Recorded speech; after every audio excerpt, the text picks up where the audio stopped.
Just a reminder that sex shows are not for kids. Drag shows are sex shows, and therefore drag shows are not for kids. You've obviously never been to a drag show.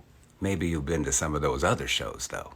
And if you've never been to a drag show, then you really have absolutely no idea what you're talking about. It's called tucking. You'll never even see a moose knuckle on stage if you're lucky, because the performers usually tuck that stuff away real good. So trust me, and the last thing they want to do is become aroused on stage while they're tucked.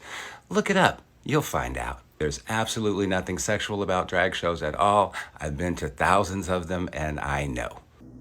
That is child grooming and sexualization.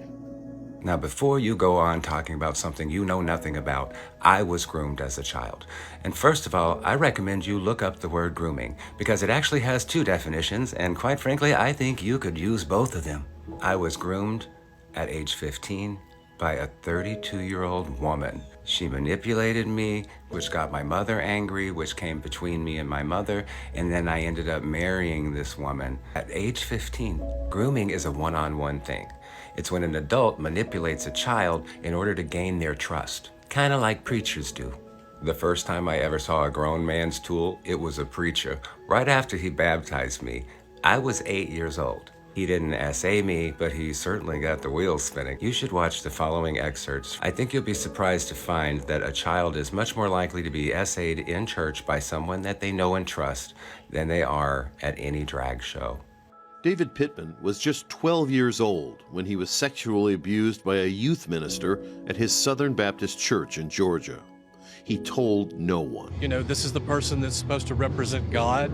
The abuse continued for 3 years. The trauma and shame later led him to addiction. Southern Baptists are reeling from revelations of widespread sexual abuse of children by ministers and church officials. For decades, church leaders made extensive efforts to cover it all up. Last month, an independent third-party report documented how the Southern Baptist Convention's Executive Committee dismissed allegations of sexual abuse, ignored survivors and their stories, and focused instead on protecting the organization's reputation. A powerful church humbled, forced to confront the betrayal of its children.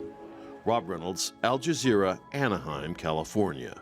As a member of the LGBTQIA community and a survivor of SA, let me just tell you that you are absolutely not helping anybody with this rhetoric. In the end, you're just getting upset over a costume, some makeup and wigs and heels.